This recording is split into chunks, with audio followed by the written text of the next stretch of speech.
En realidad este telégrafo, como luego me di cuenta, forma parte de lo que se llamó la Red Nacional de Telegrafía Óptica.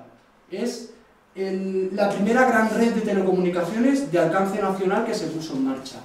Y que en el caso de Torrejoncillo, de nuestro municipio, pues tenemos dos. Este de aquí y, por desgracia,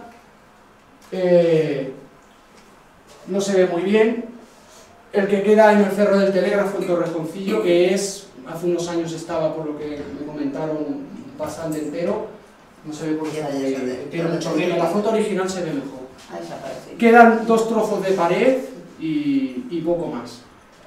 La verdad que es una lástima porque fue un macro proyecto de telecomunicaciones que fue muy, en su época fue muy importante y que bueno, por desgracia está condenado a lo que está condenado. Este proyecto, esta red, fue proyectada por un militar, ¿vale? Aquí lo tenemos, Brigadier Mateo José María Mate Aragua. Este es el creador de esta red telegráfica, ¿vale? Él es brigadier de caballería, es ingeniero militar, nacido en San Sebastián en el 1800, y coronel del Estado Mayor. Él fue el responsable, el encargado de levantar esta Red Nacional de Telegrafía Óptica. Hay un antecedente, esta red costó mucho de levantarla, principalmente por cuestiones económicas. La hacienda pública, cuando no tenía un problema, tenía otro. Estamos hablando aproximadamente de la primera mitad del siglo XIX. Pues costó mucho. Hay un antecedente, un amago de iniciar una red de telegrafía a pequeña escala, de un contemporáneo suyo con el que él colaboró también, Mate colaboró, que es Juan José de Lerena, un teniente de navío, también militar, que estando en Cuba en 1829, él allí había hecho un telégrafo, un sistema de telegrafía, y la Corte de Madrid deseaba tener para su uso una red telegráfica que uniese Madrid, la Corte de Madrid, con los reales sitios de Aranjuez. Él, en 1830, presenta este mismo proyecto que había hecho en Cuba, lo presenta, la Corte le da el visto bueno, en el 1831 entra en funcionamiento, ¿vale? Estuvo hasta 1835, ¿vale? Era simplemente para comunicación interna de la Corte entre Madrid y Aranjuez. Mate colabora con él, muchos de los aspectos que luego él hace en su red telegráfica provienen de este proyecto de Aranjuez, de Lerena. Y bueno, fue tal el éxito, por ejemplo, una característica que tenía el de Lerena, que no sé por qué, no he encontrado bibliografía por qué, él no le dio que podía funcionar de noche. Esto fue un gran impedimento para el sistema de telegrafía de Mate, que no podía funcionar de noche. Y fue tal su éxito, que contó con la aprobación de la realeza y del gobierno, que se hizo una una línea entre Madrid y Burgos. A partir de aquí, hubieron una serie de problemas.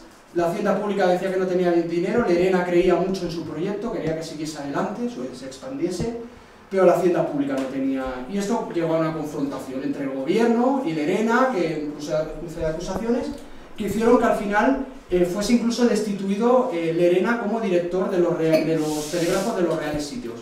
Llegó la situación a un extremo pues bastante malo. Posteriormente sería nombrado director general el propio José María Mate. Bueno, finalmente, parece ser que hacia 1843 la situación económica mejora, la hacienda pública tiene más fondos, hay una situación de estabilidad política que hace pues que finalmente se pueda empezar a desarrollar esta red telegráfica. Es en 1844 cuando se le da el visto bueno. Esta no se ve tampoco muy bien, es que tiene un poco contraste, mucha luz. Esta es la Real Orden de 1844, donde se anuncia que se pone en marcha la Red Nacional de Telegrafía Óptica. Este es el visto bueno que se le da a la Real Orden. José María Mate se encarga de... Aquí lo tenemos. Es importante lo que habíamos dicho porque en este 2016 se cumplen 170 años desde que se pone en marcha esa red telegráfica. En octubre de este año cumplirán estos telégrafos que tenemos aquí 170 años. Con motivo del 150 aniversario, hace 20 años, Correos hizo un sello conmemorativo para pues, celebrar que se ponía, bueno, que se había puesto en marcha esa red telegráfica. Han pasado desde entonces pues 20 años más. Esto era una obra civil, pese a que está diseñado por un militar. Adelante. Sí, por supuesto. Pese a que está diseñada por un militar, veremos que la dotación de las torres eran militares, y veremos también que el diseño de las torres, la arquitectura era militar. Realmente es una obra civil que estaba al servicio del gobierno. Aquí tenemos al diseñador de esta red telegráfica, que como hemos dicho es una red de uso gubernamental, no era militar. Esa que tenían de los gobiernos militar estaba al servicio del gobierno, no estaba tampoco abierta ni a los ciudadanos ni nada, era exclusivamente del gobierno. De hecho, es tan civil como que la obra la inicia la Dirección General de Caminos, Canales y Puertos. Posteriormente aparecen nuevos ministerios, se crea el Ministerio de Fomento, que es el que acaba haciéndose cargo finalmente de la obra. ¿Vale? Es una obra plenamente civil. Esta red telegráfica en realidad iba a tener una vida efímera, es decir, estaba ya proyectada con fecha de caducidad. Esto el gobierno y el propio José María Maté lo sabían, ¿vale? ¿Qué pasaba? Que en aquellos momentos, en aquellos tiempos, la telegrafía eléctrica ya comenzaba a despuntar en el resto de Europa. Sin embargo, aquí en España, que siempre parece que vamos por detrás, no fue así, porque teníamos varias cosas, varios hándicaps. Uno de ellos es que la situación política y social que había en España en aquella época, en la primera mitad del siglo XIX, era muy convulsa. Los gobiernos eran muy inestables, habían cambios de gobierno continuamente, y estamos en la época de las guerras carlistas, estamos en una época de alzamientos sociales, estamos en una época del bandolerismo, es decir, había una gran inseguridad. ¿Qué ocurría? Que extender una red de telegrafía eléctrica con kilómetros de postes y cables era prácticamente un suicidio, porque iba a ser saboteada seguramente, era muy difícil vigilar eso. ¿Vale? Aparte ocurría otra cosa, las redes de telegrafía eléctrica necesitan de una red, una infraestructura de carreteras y de vías ferroviarias, porque normalmente se extendían utilizando las redes de carreteras y las redes ferroviarias. En España en aquella época las redes de carreteras y de ferrocarril eran muy pobres, tampoco reunían las condiciones. Por otro lado, era una tecnología incipiente, con lo cual la fiabilidad estaba un poco en duda. De manera que se opta por algo que era mucho más arcaico, que era mucho más lento de transmisión, que necesitaba de un mayor esfuerzo para ser levantado, para hacerlo funcionar, una mayor dotación humana, que eran los telégrafos ópticos. Eran más antiguos, pero en ese contexto era mucho más fácil garantizar unas comunicaciones con esto que no con una red eléctrica, de telegrafía eléctrica. Así que se opta finalmente por extender esta red telegráfica. Sin embargo, el sistema que idea Maté, el telégrafo que idea, es un sistema que es capaz de ir mucho más rápido, de transmitir mucho más rápido de lo que habían hecho hasta ahora los sistemas de telegrafía ópticos que se habían utilizado en el resto de Europa. Por ejemplo, un mensaje, un despacho, un telegrama, desde Madrid hasta Valencia tardaba aproximadamente media hora, cuando en aquella época hacerlo con una posta a caballo o con una diligencia pues venía a tardar desde 8 horas hasta 3 días, con lo cual la diferencia era considerable.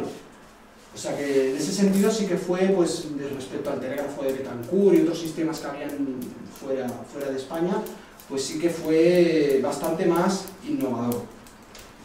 Se construyeron, en realidad, este es el proyecto inicial, como fue una red efímera, finalmente sí que se reunieron las condiciones para extender la telegrafía eléctrica y el proyecto quedó inacabado.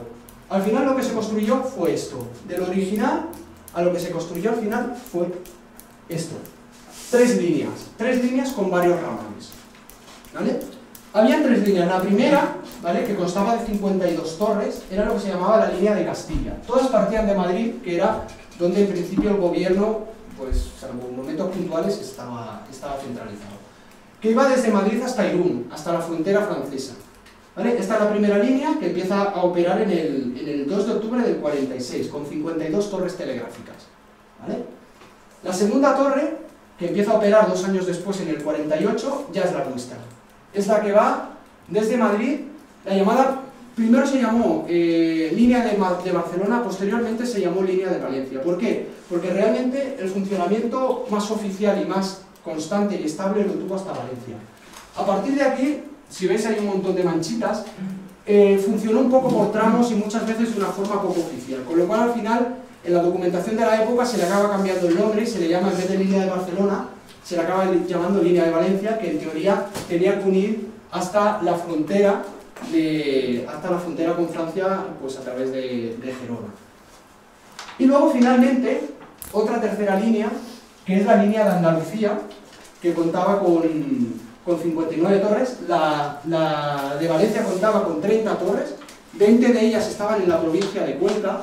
Es la provincia que contó con una mayor cantidad de torres telegráficas construidas en aquella época, y actualmente es la provincia de toda España que conserva un mayor número de torres telegráficas en un estado aceptable.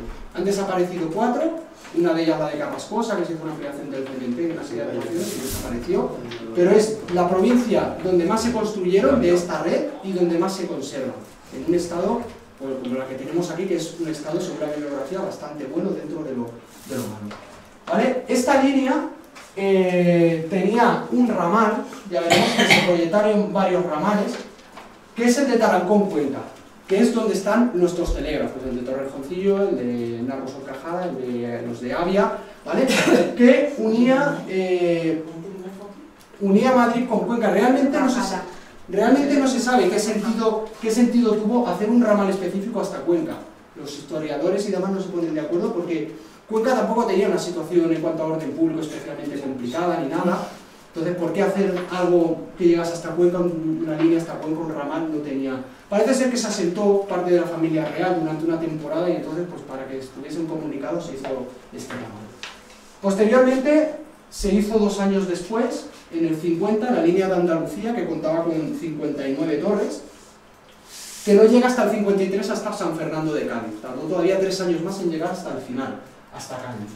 A partir de aquí, como digo, hubieron otra serie de ramales y de líneas que no llegaron a acabarse. Se quiso hacer una hasta Asturias y después de Asturias hasta Galicia, que tampoco se hizo.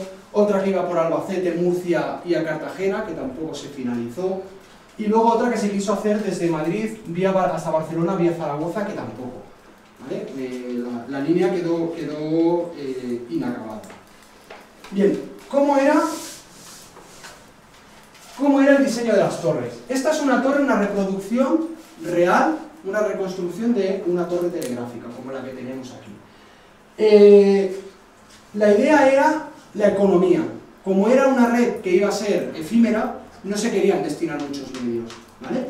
Lo primero que se tenía que tener en cuenta es que tenían que estar construidas las torres y las líneas cerca de carreteras o carreteras en proyecto o poblaciones, ¿vale? Para facilitar el avituallamiento, la comunicación y demás. No siempre era posible, ¿vale? Esta era la primera premisa.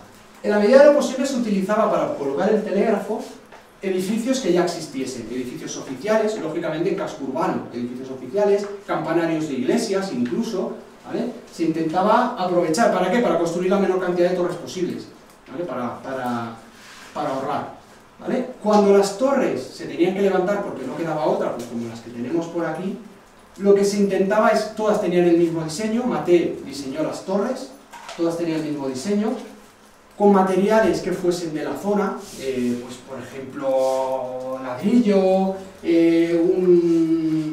un revoco de mortero con cal, piedras de la zona, intentar que fuese lo más económico posible. Los constructores tenían cierta libertad para cambiar un poco el diseño, pero la estructura original era en todos la misma, ¿vale?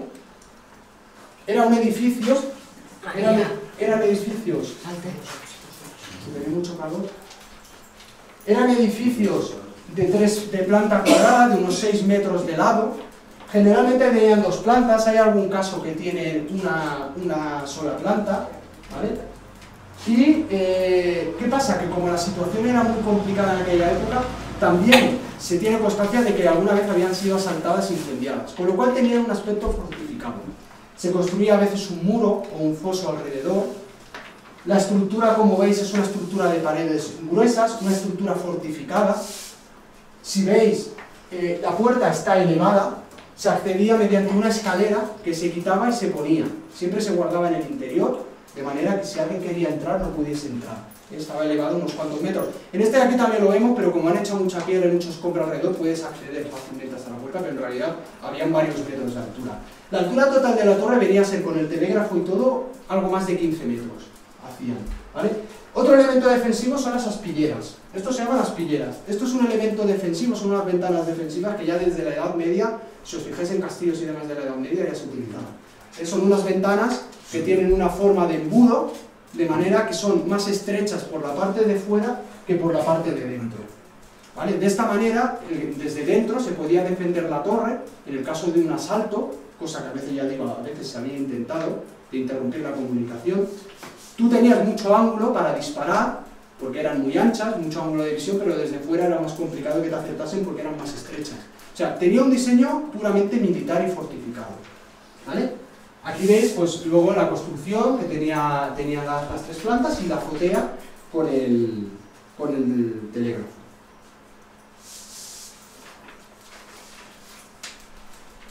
La ubicación se procuraba que estuviese en un lugar elevado, a ser posible que estuviesen recortadas sobre el cielo para que el contraste fuese mayor y poder visionarlas bien.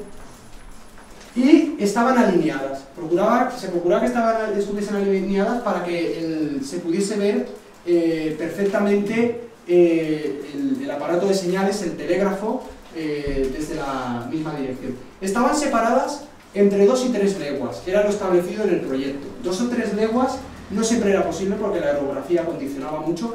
Venía a ser entre algo más de 11 kilómetros y un poco más de 17 kilómetros, más o menos. Entre 11 y 17 kilómetros entre todos. Muchas veces no pasaba. Aquí a nuestro entorno, por ejemplo, hay algunas que no llegan. La de Torrejoncillo creo que está a 13, esta sí que entra, pero hay algunas que podían estar a 8, a 10, ¿vale? No siempre se podía poner a esta distancia. Claro, cuanto más lejos, siempre y cuando se pudiese ver el siguiente telégrafo mejor, porque se construían menos torres, ¿vale? Es otro elemento de ahora. Esta es una estructura de lo que sería el interior. Vemos una primera planta, aquí es donde se defendía principalmente la torre por las aspilleras. Aquí solía haber una cocina que se organizaban los propios torreros, y aquí es donde estaba, pues, el armero con las armas y demás. Luego había un segundo piso donde estaba la zona de descanso y donde estaba la puerta de acceso, con la escalera que se guardaba dentro, y luego finalmente lo más importante, que era la sala de telégrafo. Aquí es donde estaban los torreros. Aquí es donde estaba el mecanismo que accionaba el telégrafo, y era donde estaban los catalejos para ver los telégrafos que estaban a vanguardia y a retaguardia, que es como se llama. El telégrafo a retaguardia era el que me enviaba a mí, y el de a vanguardia era el que yo le tenía que rebotar el cifrado del mensaje. Y arriba, pues, el aparato telegráfico. Curiosamente, no todas las torres tenían catalejo. El catalejo era el elemento quizá más caro. Luego vamos a hablar un poco del material. Mirando esa economía, hasta el material e instrumental de la torre estaba perfectamente definido. Hay documentos de la época con el coste de cada material, todo el mobiliario que tenía que haber en la torre. Ni una más ni una menos. Y el catalejo era un elemento de lujo, verdaderamente era lo que más valía. De aquella, pues, era un elemento de alta tecnología, con lo cual, si la torre no lo precisaba, no se ponía. Se hacía un orificio y el catalejo, luego lo veréis, se metía. En el caso del que tenemos aquí, en Narros, solo tiene un orificio. Solo había un catalejo, creo que es en la fachada que mira a Torrejoncillo. Normalmente el catalejo, sobre la marcha, muchas veces los constructores se tenían que improvisar. ¿Qué ocurría? Que a veces pasaba que si el sol estaba muy bajo en el horizonte y tal, no podías ver bien la otra torre, entonces se optaba por poner un catalejo. Si no hacía falta, o solo hacía falta en la fachada, pues no se ponía uno, porque era un elemento caro y no interesaba de malgastar. Luego las 3 plantas se unían entre ellas por una escalera interna de caracol, que si vais al telégrafo, luego lo veremos, en la fachada están las marcas de esa escalera. También se puede. Cuanto al mobiliario, el mobiliario era muy escueto, y era un mobiliario que estaba pensado para la operatividad de la torre, es decir, para el confort de la dotación humana prácticamente no se miraba nada. La cocina no se contemplaba cocina, aunque cocinaban, tenían que cocinar, y no se contemplaba el descanso. Catres, algo para descansar, tampoco había. Lo que había pues era una mesa, unas sillas, el armero, una tinaja, un cántaro con agua, un brasero, el catalejo y poco más. Alguna mesa y ya está. Lo justo y necesario. No se miraba en el confort de la gente que vivía allí, que como vais a ver ahora, las condiciones en las que vivían eran bastante jodidas. ¿Vale? En cuanto a la dotación, ¿qué personas trabajaban en estas torres? Pues las personas que trabajaban eran personas de los escalones básicos más bajos del ejército. Eran militares. Generalmente lo que habían eran 2 torreros y una ordenanza. Los torreros eran los que se encargaban del manejo del telégrafo, del manejo de copiar los mensajes y de reenviarlos, luego veremos cómo. Y luego había una ordenanza que era el pringao. El ordenanza era el pringao porque era, cuando había un problema en una torre que no podían continuar enviando por una falta de visibilidad, una avería, lo que fuese, se le daba el mensaje, chavalito, tira para Torrejoncillo. Imaginaros recorrer 8, 10, 12, 13 kilómetros, bueno, andando, subiendo los cerros. Aquí aún estamos un poco bien, pero imaginaros en Castilla, la línea de Andalucía atravesando la serranía, imaginaros frío, bajo cero, hasta la siguiente torre, chavales, espabila, que esto es urgente, luego veremos que habían diferentes categorías de mensajes, de despachos. Esto es urgente, esto no puede seguir porque estamos parados, tú tira para allá. Y ya ves al tío subiendo y bajando cerros, imaginaros ir hasta Torrejoncillo, hasta Avia, o a 11 kilómetros subiendo y bajando montañas con él para entregarlo. ¿Vale? O sea que era el pobre pringao. Otras veces había solo un torrero, en lo que se le llamaba el plantón. De plantón. Había un solo torrero, y cuando había un solo torrero, que esto lógicamente pues creaba muchas, en la comandancia pues daba muchas críticas, algunas torres solo había uno, el tío cuando acababa su jornada tenía que agarrar la escalera y largarse con la escalera hasta el pueblo más cercano, a pasar la noche. Imaginaros, y ya digo, aquí todavía lo tenemos relativamente fácil, pero había sitios que era mucho más jodido. Desde lo alto del Torrejoncillo, desde aquí, desde Horcajada, con su escalera, cargando la escalera, porque al día siguiente, claro, tú tienes que ir con la escalera, ponerla otra vez, subir y guardarla dentro. No la podías dejar allí, porque podían asaltar la torre. O sea que el tío tenía que ir en plena noche, con su frío, cargando la escalera, hasta aquí Narros, o hasta donde fuese. O sea que lo tenía muy jodido. Trabajaban en turnos de 24 horas, de 12 a 12. O sea que de la marinera. Y la verdad es que estaban sometidos a una disciplina tremenda. Las condiciones eran muy malas. Se tiene constancia de más de una treintena de torreros muertos, algunos de frío, por las condiciones tan duras en las que tenían que vivir. Porque algunos realmente estaban las torres en sitios muy inhóspitos. Aquí en aquella época, aquí ya hace frío, imaginaos en aquella época, y en sitios peores, en Castilla, en Ávila, por ahí, lo que tenía que hacer. Vivían muy mal. Y sometidos, pues como digo, a una disciplina militar. Estaban controlados continuamente, había un oficial de sección, que era como un inspector que iba por las torres, iba clichando, mirando los libros de registro, que luego miraremos cómo se registraba, y examinando todo. Por cada minuto que se retrasaban en enviar el mensaje, habían unos tiempos estipulados, les descontaban dinero de su sueldo. La ropa se la tenían que pagar ellos, les quitaban de su nómina por el uniforme, se lo pagaban ellos también. Se encargaban también del mantenimiento de la torre, no solamente de enviar los mensajes, sino que tenían que limpiar armamento, engrasar toda la maquinaria del telégrafo, revisar los relojes, limpiar los anteojos, tenían que tenerlo todo siempre, perfecto estado de revista. Si llegaba el oficial de sección y había algo mal, se los trincaba. Se había llegado incluso a dar el caso, no era habitual, de alguna expulsión, se había expulsado algún torrero del cuerpo de telégrafos. Por ejemplo, hay un caso documentado, en la bibliografía que consulté, en la torre de Carrascosa, un torrero que se le ocurrió llevar a su prima que estaba a punto de parir a la torre. Se la llevó a parir allí. No contento con eso, se fue a Almedilla con el bebé a enseñarlo. Al pueblo natal, oh, mira mi niño. Y no se contento con eso, fue y se dedicó a sustituir el entarimado, porque claro, había quedado todo manchado de sangre, del alumbramiento. Total, que lo engancharon y se lo trincaron. lo expulsaron del cuerpo porque al final lo engancharon. O sea, eso es una indisciplina bastante importante. Aquí veis un ejemplo, es una reproducción del catalejo, y aquí, lo que hablábamos antes, no se ve muy bien, pero este es un documento de Maté, él era una persona muy meticulosa. Una mesa, un brasero, el armero que se ve por aquí, no se ve muy bien por el proyector, pero aquí veis una lista de todo el material que tenía que haber en la torre, ni una cosa más ni una cosa menos, y se ponía al lado el coste económico de cada material. Para más Inri, el personal de la torre, además, estaba siempre muy controlado, porque periódicamente, desde los extremos de las líneas, mandaban siempre un mensaje que se llama telegrama de vigilancia.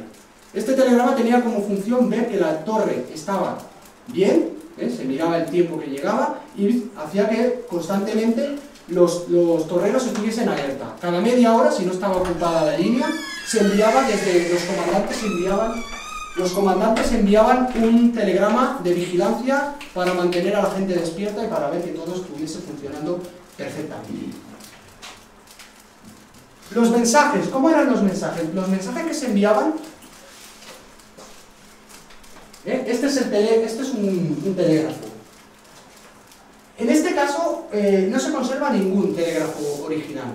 Cuando se desmantelaron las torres se reciclaron los materiales, lo que sí que hay ilustraciones y descripciones muy detalladas de cómo eran. Este es el primer modelo. Se sabe que Maté elaboró varios diseños. Uno de ellos, el más sofisticado, que esto que se llaman fajas se podía mover, con lo cual se podían emitir más códigos, no llegó a utilizarse, es lo que se cree. Este era más complejo, se utilizaba en los cruces de línea, pero también se utilizaba en cualquier telégrafo al principio, pero era un poco absurdo, porque este permitía ver desde cualquier dirección, y si las torres estaban perfectamente alineadas era una tontería poner dos telégrafos, porque con verlo en un plano no necesitabas ver de otro lado. Y al final se hizo otro sistema, que era quitar uno de ellos y dejar el que hemos visto antes en las ilustraciones, uno plano. ¿Vale? Los mensajes constaban de una parte que se denominaba preámbulo. ¿Vale? El preámbulo era la única parte cifrada que los torreros eran capaces de descifrar y descifrar. Los mensajes siempre se daban cifrados, ellos no tenían acceso al contenido del mensaje. Eran los comandantes, lo que se conocían como los facultativos, que eran los comandantes de línea y los ayudantes, los que eran capaces de cifrar y descifrar. Los torreros se encargaban simplemente de enviarlo. Luego había el preámbulo. El preámbulo era una serie de datos técnicos cifrados que ellos sí que eran capaces. El número, la hora del mensaje, el día del mes, el número de registro. Había una serie de datos que acompañaban el mensaje, que se llamaba preámbulo, que los torreros sí que tenían la capacidad de cifrar y de descifrar. ¿Vale? Era una cuestión de seguridad. Así no podía, si no sabía el torrero, ni aunque le pusiesen una navaja al cuello, iba a poder... No podía dar el chivatazo. Bien. Aunque lo... Exactamente. No podían, ellos no lo sabían. El sistema que se utilizaba de códigos estaba recogido en lo que se llamaba el diccionario fraseológico oficial. Este diccionario tenía dos partes. Había una parte que era lo que sí, los códigos, y otra parte que es esta de aquí, la segunda, que eran las instrucciones de cómo se manejaba. Este diccionario llegó a tener en su momento hasta 10.000 entradas. Estaban todos los códigos, salían nombres, nombres de personas, de lugares, monedas, santorales, frases de encabezamiento, luego habían categorías, pues por ejemplo, salud de la familia real, por ejemplo, pues del 5800 al código 6099, y ahí salían, si había habido un atentado, era el código, un código, si hubo un alumbramiento de un miembro de la familia real, era otro, si había una enfermedad y qué enfermedad, estaba todo cifrado, todo se recogía aquí. Aquí si veis, por ejemplo, sobre la salud de la familia real, atentados contra la vida, explosión, y aquí había el código, lo que pasa no se lee muy bien. Aquí estaba todo estipulado, todos los códigos, si se había capturado a los culpables o no, y toda la información estaba codificada, 10.000 entradas, imaginaros. Si os fijáis, esto estaba en imprenta, pero esto estaba escrito a mano, los códigos numéricos se escribían a mano. Se escribían a mano porque era un documento que estaba en continua evolución. Se sustituían códigos por otros por seguridad, se añadían terminología nueva con códigos nuevos, con lo cual, como los números continuamente se estaban corrigiendo, se manuscribían, mientras que el resto se hacía imprenta. Claro, por si alguien Siempre copia el código para... tenían que ir cambiando porque siempre surgían situaciones nuevas, claro, y tenían que ir introduciendo códigos. Claro. O sea, el código en realidad, ellos miraban el diccionario y cuando querían decir, pues yo qué sé, por ejemplo, movimientos navales en tiempos de paz, pues había toda una categoría de códigos. El rey tal, pues el código era tanto acude, a Cuenca, a no sé qué, pues si acude a Cuenca era el código 5240, por ejemplo. Estaba todo en este diccionario que solo tenía acceso los comandantes, los facultativos. Los guerreros desconocían en el cuerpo del mensaje. Esto que veis aquí, todos los mensajes se apuntaban en lo que se llamaba el cuaderno de volante. El cuaderno de volante, que estaba en cada torre, era un libro de registro donde se apuntaban todos los números del código con su preámbulo, cualquier incidencia, cualquier cosa. Esto es real, es un documento de la época. Toda esta documentación está sacada por, bueno, del Archivo Nacional y de una serie de autores que han investigado sobre el tema. Ya digo que hay mucha gente que ha investigado sobre esto y luego hablaré de una persona en concreto que nos toca muy de cerca. Esto es el cuaderno de volante. Esto en el final de sección era de lo primero también que miraba. Y si pasaba cualquier cosa, aquí estaba el chivato. ¿Vale? Aquí salían todos los mensajes que habían salido y entrado de la torre con todas las incidencias. Bien, este es el telégrafo. El telégrafo, ¿ves? Consta de una serie de fajas y una serie de números cuya combinación era la que daba aquellos códigos que salían en el diccionario fraseológico. ¿Vale? Aquí tenemos una M y una X. La M significaba error. Si se equivocaban en un código, el torrero rápidamente ponía esta bola, se iba poniendo los distintos números, la ponía en la posición M y a continuación ponía el código correcto. Informaba a la torre a vanguardia que se había equivocado. Y luego estaba la X, que era la repetición de un código. Cuando tú repetías una cifra, si la otra cifra era igual, en vez de poner la cifra igual ponías una X. Quería decir que era el mismo número, el mismo código que habías puesto en el dígito anterior. Luego aparte había toda una serie de posiciones, 6 posiciones de servicio, que eran para, a la hora de establecer el preámbulo sobre determinadas incidencias o situaciones que podían producirse. Estas eran las 6 posiciones. La 1, si ponían en el preámbulo un 1, quería decir que había niebla, a vanguardia, es decir, que desde mi torre, por ejemplo, desde la torre de aquí de Narros, yo quería seguir enviando a Torrejoncillo y había niebla. No se veía, algo que se ve, por lo visto en la bibliografía era bastante habitual aquí. Pues yo no podía, a vanguardia había niebla, no tengo visibilidad, no puedo enviarlo. Ponían un código 1, por lo cual el mensaje, el telegrama quedaba interrumpido momentáneamente. Ponían un 2 si llegaba a un despacho, es decir, un mensaje de categoría superior. A veces se cruzaban mensajes de Madrid a Valencia, de Valencia a Madrid. ¿Qué pasaba? Que si había uno que era más importante, se le daba prioridad. Eso se ponía, había un signo 8 que se llama, que quería decir urgentísimo. En ese caso se paraba uno de los despachos y se continuaba los telégrafos corriendo con el que tenía la categoría más alta en cuanto a urgencia.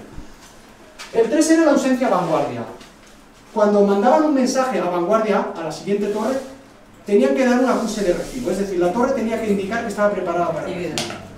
Si por lo que sea pasaba el tiempo y el torrero veía que la torre siguiente no estaba disponible, daban un plazo de 2 minutos, cursaba un 3. Esto quería decir que se podía sancionar al torrero, porque no estaba en su puesto o había cualquier problema que no haya informado y el telegrama quedaba parado. Esto creaba muchas veces problemas entre los torreros de distintas torres, porque claro, entraban en la controversia de que, bueno, no han pasado 2 minutos, se han pasado, claro, yo en la torre, en la mía, no puedo enviarlo, en el cuaderno de volante lo apunto, y luego ya irá el oficial de sección y raca, ¿sabes? Ya te apañará, ¿sabes? Claro, esto no le gustaba, porque, claro, si yo no lo digo, me cae el marrón a mí. Entonces, pues bueno, a veces entraban en discrepancia porque estaba chivándote de que el otro no estaba en su puesto y que no le podías mandar. Luego, cuando ponían la bola en 4, por ejemplo, era desempate entre 2 despachos simultáneos. A veces eran de la misma categoría, pero decían, ostras, ¿a qué le damos prioridad? Pues siempre al que iba en dirección al gobierno, generalmente a Madrid, que era donde, salvo excepciones, estaba el gobierno. ¿Vale? Entonces se indicaba que ese, el que llevaba el 4, era el que tenía prioridad. Luego, funcionamiento de la vanguardia, ponían el 5. Otro asunto y subsiguiente, interrupción momentánea de la transmisión. Cuando la siguiente torre a la que yo le iba a mandar estaba ocupada en otra cosa, pues yo ponía la bola en el 5 diciendo que no podía seguir porque la otra torre estaba ocupada en otra cosa. Y luego ponían la bola en el 6 cuando había una avería. Finalmente, pues bueno, si ponían la bola en posición 6, todo eran posiciones de servicio, indicaba que tenían una avería propia o había una avería en la torre de vanguardia a la que yo le iba a enviar, con lo cual había una interrupción momentánea del telegrama. ¿Cómo funcionaba? Cuando el torrero observaba que la torre de retaguardia iba a enviarles, había un código para decir que te voy a enviar, ¿vale? Miraba a la torre de vanguardia para ver que también estaba con acuse de recibo preparada para recibir.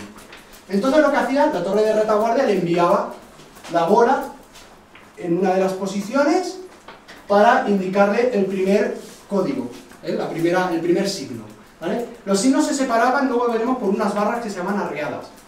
Se separaban, se escondía la bola en un puesto que había arriba, en la coronilla del telégrafo, y quería decir que se separaban dos frases o dos signos. Era como el espacio a la hora de escribir, que hacemos un espacio, ¿vale? Se indicaba con unas barras. Pues bueno, le enviaba el código. Inmediatamente, ¿vale? El otro lo recibía y daba acuse de recibo que lo había recibido. Inmediatamente la torre de retaguardia le enviaba el siguiente código. Con lo cual, en la práctica, realmente los mensajes no se enviaban a la vez. Es decir, yo no estoy desde Torrejoncillo, me mandan todo el telegrama, yo lo recibo y luego lo envío a la siguiente. No, porque ya veréis que lo que se hace es que se envía signo a signo. Con lo cual, todos los telégrafos en la práctica, todas las bolas estaban trabajando a la vez de todos los telégrafos. Esto, por un lado, era más seguridad, porque si había un error, te equivocabas en un signo, ponías la bola en la posición M que habíamos visto y corregías. No pasaba nada. Y se conseguía una velocidad más rápida, porque todos los telégrafos de la línea, signo a signo, iban haciendo correr el mensaje. Yo te lo mando a ti, y en cuanto te lo mando a ti, tú, desde atrás, la retaguardia me está mandando otro. Con lo cual, todos estaban operando, no se esperaban a recibirlo todo, y luego lo enviaban otra vez. Era más farragoso, pero era mucho más práctico. Cuando se acababa el mensaje, todo el despacho, cada torre tenía que mandar un acuse de recibo con la hora conforme lo había recibido. Ahora lo que os voy a poner es un ejemplo. Esto que estáis viendo es el ejemplo de un mensaje telegráfico. Concretamente, visto así os puede parecer, claro, suena chino, de eso se trata, de que suena chino, ¿no? En realidad esto más que nada lo que es el preámbulo, ¿vale? Aquí iría el cuerpo de mensaje, que es la chicha, lo que verdaderamente está enviando el gobierno. Aquí pues habría una serie de números, como habíamos visto según el diccionario fraseológico, pues el rey se encuentra ausente de la corte porque no sé qué, pues eso, todo eso era una serie de códigos que tenían que, pues el rey, código tal, se encuentra ausente y ha ido a no sé qué, pues es el código 3240. Iba, ¿vale?, en el cuerpo. Esto es el preámbulo, esta es la información que los torreros sí que podían cifrar y descifrar y que era la información técnica que acompañaba el mensaje. ¿Ves? En este caso, lo que estáis viendo el 8, que también acaba por el mismo, significaba que el mensaje, el telegrama era urgentísimo, tenía alta prioridad. 101 era el número de la torre. En este caso 101 es la torre de Cuenca, la que se encuentra en el Cerro de la Mendoza, ¿vale? La torre que está enviando. Aquí lo que estáis viendo es la hora, las 13:40, ¿vale? Esto de aquí es el día del mes, ¿vale? El día 9, ¿vale? Esto, lo que estáis viendo, es la X quiere decir que repita el 0, o sea que sería del 09. Como repite al 0 al código anterior, se pone una X. Ponían una X porque iban más rápido, ¿vale? Esto es el día 9. El mes no lo ponían porque todos los mensajes se apuntaban por meses, con lo cual si ponía el mensaje ya estaba en la hoja de ese mes, con lo cual no hacía falta poner el... Y esto de 034 era el número de signos que tenía el mensaje. No eran 34 signos, sino que los mensajes iban en grupos de 9. Aquí lo que está diciendo es que habían tres grupos de 9 signos. Iban en grupos de 9 signos. Con lo cual eran 27 más 4 que sobraban, ¿vale? Es decir, habían 31 signos en ese mensaje. De esa manera se aseguraban de que no faltaba ninguno, sabían todos los signos que iban. Aquí iría el cuerpo de mensaje y finalmente recordaban que era urgentísimo, era de alta prioridad. ¿Qué ocurría si había un problema? Había una interrupción. El mensaje era el mismo, urgentísimo. En este caso, lo que cambiaba era esto. 105. 105 es la torre de aquí de Narros o Cajada. Era la torre número 105. Esto es un caso real que saqué de una bibliografía. 105 indica que a partir de ahí el mensaje se interrumpe. ¿Vale? No podemos continuar. Y esta es la hora a la que continúa. Las 14:00, la X repetida al 0. Es decir, que había un retraso de 20 minutos. Hasta las 14:00, desde las 13:40 no han podido reprender el mensaje. Y 1, si acordáis, la bola de servicio, posición 1, niebla. Es decir, hay una interrupción en la 105, se reanuda a las 2 por causa de niebla. ¿Vale? Y esto es un poco para que sepáis cómo funcionaba el sistema. Bien, ¿cuándo se acaba la red telegráfica? Esta red telegráfica funcionó desde el 2 de octubre del 46, que fue el primer mensaje que se envía, hasta diciembre del 57, aproximadamente, con la línea de Andalucía, hasta que se cerró la última torre en San Fernando de Cádiz. Fue el tiempo que estuvo operando. ¿Por qué? Porque ya se reunieron las condiciones para empezar a extender la telegrafía eléctrica. Aparte, la gente ya estaba un poco cabreada. ¿Por qué? Porque era un sistema que fallaba mucho, se interrumpía mucho por causa de la niebla, por averias, y llegaban momentos que a veces los mensajes llegaban más rápido con una posta, con un servicio postal, que con un telégrafo. Entonces, todo esto todavía precipitó más el final. En Cataluña la situación fue un poco diferente. Allí el carlismo se extendió hasta el año 1876 más o menos, con lo cual los telégrafos ópticos, debido pues, a esa situación tan beligerante, pues no era viable la telegrafía eléctrica. Y estuvo pues unos 20 años más operando y ya se extendieron algunos telégrafos diferentes al de Maté, algún sistema distinto. En aquella época Maté ya había sido enviado por el gobierno a estudiar en el resto de Europa los sistemas de telegrafía eléctrica para ver cuál era el que más adecuaba a España. ¿Vale? Con lo cual ya estaban un poco, ellos ya sabían que esto acabaría. Más o menos estuvo una década, 10, 11 años, operando estos telégrafos. Con lo cual, al final, pues bueno, se desmantela. En 1851 empieza a operar la primera red de telegrafía eléctrica, que estuvo durante unos años compaginada con la óptica, y al final, pues ya de cara al 57, diciembre del 57, se cierran, se desmantelan todas las torres, se desmontan todas, se quitan los telégrafos, se quedan pues un hueco como lo habéis visto ahora, y a partir de ahí pues quedan un poco pues condenados al olvido, al paso del tiempo, a la ruina, y se acaba pues lo que sería la primera gran red de telecomunicaciones a nivel estatal, un proyecto que realmente costó mucho de ponerlo en marcha, fue un hito, un esfuerzo importante que al final pues se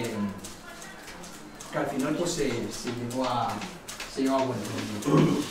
El primer ejemplo que vemos de una torre rehabilitada es la torre de Adanero en Ávila, ¿vale? Que esta se rehabilitó en el año 2002.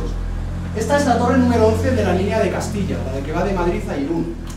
Esta fue una iniciativa de la Fundación Telefónica, ¿vale? Aquí se implicó mucho el Ayuntamiento de Adanero, se implicó la Diputación de Castilla y León, Telefónica Móviles España, también invirtieron para su restauración. Y es el primer ejemplo, que fue en 2002, en abril de 2002, cuando se... Esta que tenemos aquí es la de Moralzarzal en Madrid, ¿vale? Esta, como veis, incorporaba el primer sistema de Maté, la primera versión, con los dos telégrafos, no era el sistema simple. Aquí, como veis, todavía estaba acabándose, en septiembre de 2008, se inauguró en 2008. Y esta es la torre número 5, ¿vale? La torre 5 también de la línea de Castilla, ¿vale? La siguiente torre, que esta es el mayor ejemplo, esta es la torre de Arganda del Rey. Esta es una torre que es muy especial porque verdaderamente es la primera que es capaz, con un valor museístico muy importante, porque reproduce el mecanismo del telégrafo, es decir, es un telégrafo plenamente operativo. De hecho está abierto, van colegios, va gente, y se puede reproducir el movimiento de la bola y enviar mensajes desde esta torre, porque, ¿veis? Este es el mecanismo, reprodujeron todo el mobiliario original, según el modelo de Maté, todo el diseño, todo el mecanismo que movía el telégrafo, la mesa, catalejo, todo el mobiliario, y es sin duda el máximo exponente de la torre de Subcala Tèxtil, el máximo exponente en restauración. Y luego tenemos otro caso, que este ya es en Montornès del Vallès, en Barcelona. Esta es una de las torres que solo tenía una planta, era más bajita. Es una de las torres que tenía un foso alrededor, podían tener un foso o un muro para incrementar la protección. Esta tenía esta protección extra. Este es el estado original que tenía, ¿vale? Y este es el sistema de telégrafo que lleva, no es el de Maté, como dijimos. Allí, como se extendió como 20 años más el tema de los telégrafos por el carlismo, pues ya se utilizaron algunos sistemas diferentes, pero lo que es la estructura de la torre es igual. En este caso tiene 4 espilleras, los que tenemos aquí, que era lo habitual, tenían 3, había alguna que tenía una sola espillera, pero el diseño era el mismo. Está declarada bien de interés local, esta se restauró en 2013, ¿vale? Y es pues un poco el último ejemplo. Bien, ¿qué decir sobre el telégrafo que tenemos aquí? El telégrafo que tenemos aquí es un telégrafo que se encuentra a 1062 metros de altitud. Se compone, pues tiene la estructura típica de algo más de 15 metros, las 2 plantas, las aspilleras, y es el telégrafo número 105 de la línea del ramal Tarancón-Cuenca, de la línea Madrid-Valencia, corresponde a 105, Torrejoncillo era la 106, y decir que aquí los torreros que estuvieron operando esta torre, que estuvo hasta 1856, fueron un tal Manuel Valdés y don Eugenio Ayuso. Fueron los nombres de los 2 torreros que estuvieron sirviendo en esta torre. Se encuentra, pues habíamos dicho que se ponían pues, cerca de núcleos de población, cerca de carreteras, lo que actualmente es la Nacional 400, en aquella época era un camino de diligencias, de carruajes, y el pueblo más cercano era Narros. Realmente, en cuanto a la nomenclatura, pese a que la población más cercana era Narros, en realidad ya sabéis que pertenece al término de Horcajada por los pelos, está en los límites, está en el límite, pero pertenece a Horcajada. ¿Qué pasa? Que la bibliografía, tradicionalmente, en aquella época, y la última bibliografía en los historiadores de ahora, se le llamaba como telégrafo de Narros, porque la población más cercana siempre se le daba el nombre de la población más cercana, que era Narros. Realmente, últimamente, la bibliografía más reciente, o sea, más oficial, se le da por el nombre del término y se le llama más telégrafo de Horcajada. Pero bueno, yo lo llamo Narros Horcajada porque, si miráis la bibliografía, al principio se le llamaba de una forma, luego se le llamaba de otro. ¿Cuál es el estado de conservación? Realmente es un estado de conservación bastante bueno. La bibliografía que he consultado se dice que está bastante bien, ¿vale? Está bastante conservado, el revoco aquí pues está bastante entero, bueno, está más hundido la parte trasera, sí que ha perdido gran parte porque estaba mucho más expuesta a la inclemencia, lo mismo que esta cara de aquí. Y lo que sí que es preocupante es que hay varias zonas que realmente están en un peligro inminente de derrumbe. Hay varias grietas. Hay varias grietas que realmente, si esto se hunde, el riesgo de que esto haga así, entonces, bueno, la situación pues es bastante preocupante. Aquí vemos otra vez, desde dentro son grietas bastante, esto se está hundiendo y está en un estado pues que lleva camino de convertirse en la torre de Torrejoncillo, ¿vale? Aquí vemos una vista interior, no se ve muy bien. Aquí vemos, si miráis por dentro, incluso hay restos de la madera de las vigas. Aquí en las ventanas también hay restos de la madera, se conserva. Aquí no se ve muy bien, pero están los restos de la escalera de caracol. Aquí vemos las 2 plantas, las aspilleras. Como veis desde dentro, si veis, esto es mucho más estrecho, aquí es más ancho, con lo cual desde dentro yo podía tener más ángulo, pero desde fuera era mucho más difícil que me acercase. Bueno, aquí vemos otra vista más de las aspilleras y la higuera que está creciendo dentro y que por desgracia pues